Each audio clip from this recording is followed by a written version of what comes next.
오늘의 말씀은 하나님이 일하시는 방법이라는 제목을 가지고 여러분들과 함께 말씀을 나누고자 합니다.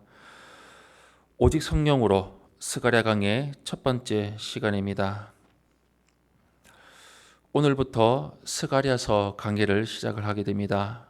스가랴서는 구약에서 그리스도에 대한 예표가 가장 선명하게 나타난 책이며 미래를 가장 뚜렷하게 말하고 있는 책입니다. 스가랴는 학개와 함께 활동했던 선지자이며 같은 고민을 했습니다. 기초는 놓였지만 예루살렘 성전은 여전히 황폐하고 백성들은 주의 날이 오기를 고대하다가 지쳐버렸습니다.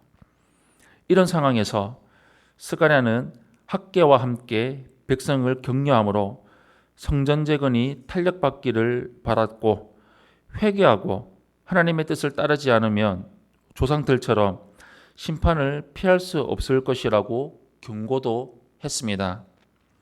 그리고 여러 환상과 메시지를 통해서 하나님이 그들에게 구원의 영광을 주실 것이라고 선포했습니다.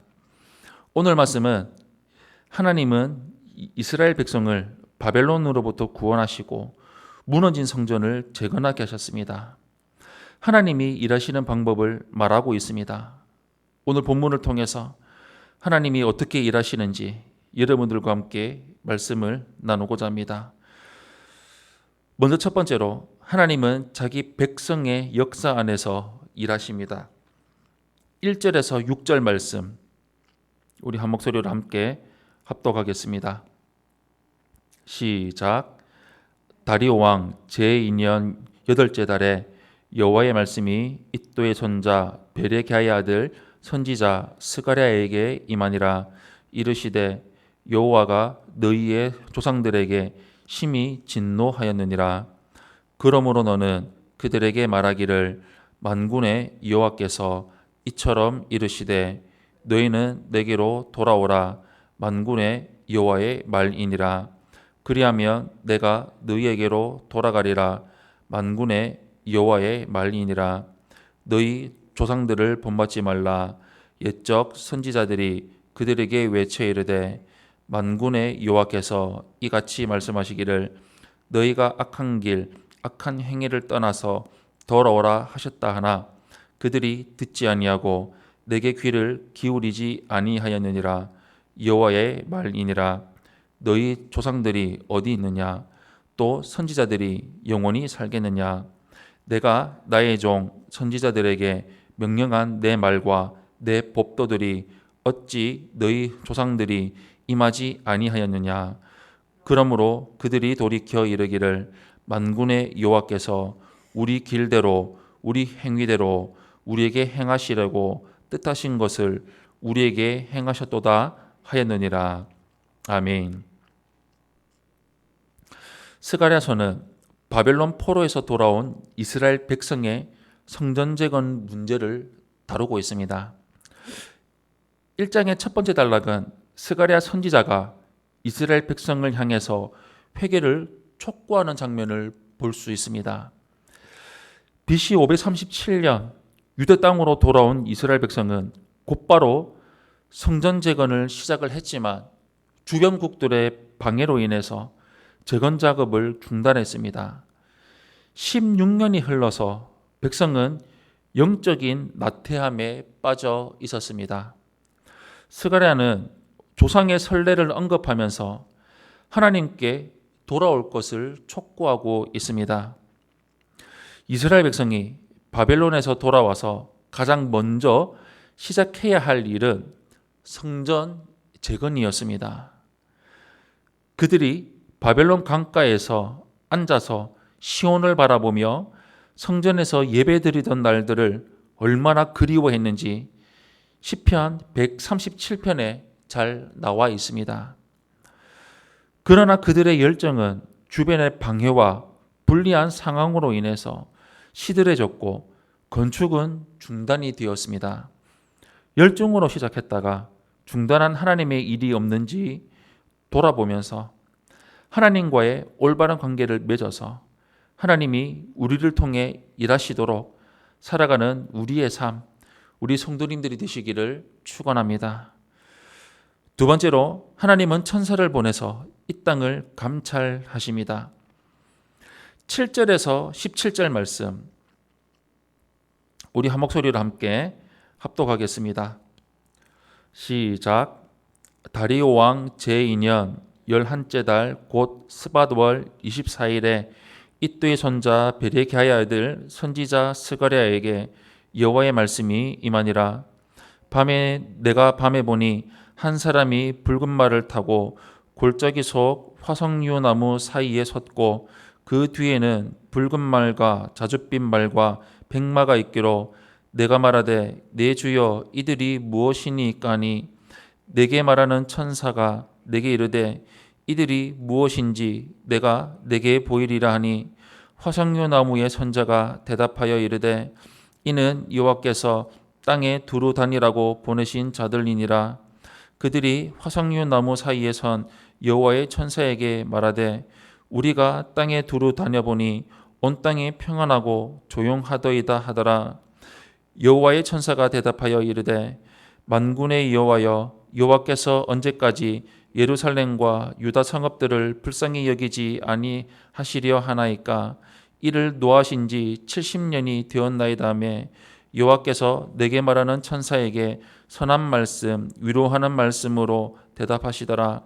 내게 말하는 천사가 내게 이르되 너는 외쳐 이르기를 만군의 여호와의 말씀에 내가 예루살렘을 위하여 시온을 위하여 크게 질투하며 아니라 여러 나라들 때문에 심히 진노하나니 나는 조금 노하였거늘 그들은 힘을 내어 고난을 더하였음이라. 그러므로 여호와가 이처럼 말하노라. 내가 불쌍히 여김으로 예루살렘에 돌아왔은즉 내 집이 그 가운데에 건축되리니 예루살렘 위에 목줄이 쳐지리라. 만군의 여호와의 말이니라. 그가 다시 외쳐 이르기를 만군의 여호와의 말씀에 나의 성읍들이 넘치도록 다시 풍부할 것이라. 여호와가 다시 시온을 위로하며 다시 예루살렘을 택하리라 하라 하니라. 아멘. 하나님은 환상을 통해서 스가랴에게 말씀을 전해 주십니다. 스가랴는 골짜기에 있는 화석류 나무 사이로 붉은 말을 탄 하나님의 사자와 그 뒤에 붉은 말, 자줏빛 말, 백마가 있는 것을 보았습니다. 하나님은 이 세상을 창조하셨을 뿐만 아니라 돌보시고 감찰하십니다. 감찰하시는 이유는 세상에 무슨 일이 일어나고 있는지, 부정과 부패가 난무하지는 않는지, 고아와 과부 등 사회적 약자가 제대로 도움받고 있는지 살피시기 위함입니다. 하나님의 사자는 온 땅이 평안하다고 조용하다고 보고하지만 이는 세상이 폭력과 악재로 억압받고 있다는 뜻일 뿐입니다. 하나님은 세상에 어떤 일이 일어나고 있는지 다 아십니다. 세상을 감찰하시고 진실을 꿰뚫어 보시는 하나님은 공의에 어긋나는 일들을 하나님이 정하신 때에 바로 잡으십니다. 하나님의 감찰을 거북하게 여기지 말고 감사하는 마음을 받으며 순종하는 삶을 살아가는 성도님들이 되시기를 바랍니다. 마지막 세 번째로 하나님은 교만하고 죄 지은 자들을 심판하십니다. 18절에서 21절 말씀 우리 한 목소리로 함께 합독하겠습니다. 시작. 내가 눈을 들어본즉 내게 뿔이 보이기로 이에 내게 말하는 천사에게 묻되 이들이 무엇이니까니 내게 대답하되 이들은 유다와 이스라엘과 예루살렘을 흩뜨린 뿔이니라. 그때에 여호와께서 대장장이 4명을 내게 보이시기로 내가 말하되 그들이 무엇하러 왔나이까니 대답하여 이르시되 그 뿔들이 유다를 흩뜨려서 사람들이 능히 머리를 들지 못하게 하니 이 대장장이들이 와서 그것들을 두렵게 하고 이전에 뿔들을 들어 유다 땅을 흩뜨린 여러 나라의 뿔들을 떨어뜨리려 하느니라 하시더라. 아멘. 네 뿔은 이스라엘 백성을 괴롭힌 주변의 세력들을 의미합니다. 당시 상황을 기준으로 하면 과거, 현재, 미래의 적대 세력들인 아수르, 애굽, 바벨론, 바로 페르시아, 메데바사, 헬라 등을 가리킬 수도 있지만 하나님 백성을 공격하고 괴롭히는 당대의 주변 세력들을 전체적으로 볼 수 있습니다. 내 대장장이는 하나님의 심판 도구로서 이스라엘 백성을 괴롭힌 열강들을 심판하시고 이스라엘 백성은 보호하시겠다는 하나님의 약속을 보여줍니다. 사랑하는 성도 여러분, 성도가 거룩한 삶을 추구하는 데 방해가 되는 것들은 세상의 문화, 가치관, 도덕적인 타락 등 수많은 것들이 있습니다. 다양한 어려움들 가운데 있을지라도 하나님이 우리와 함께 하시고 일하신다는 것을 기억하고 하나님과의 바른 관계를 맺고 회복해서 오직 하나님만을 바라보며 하나님을 섬기며 살아가는 성도님들이 되시기를 축원합니다. 아멘.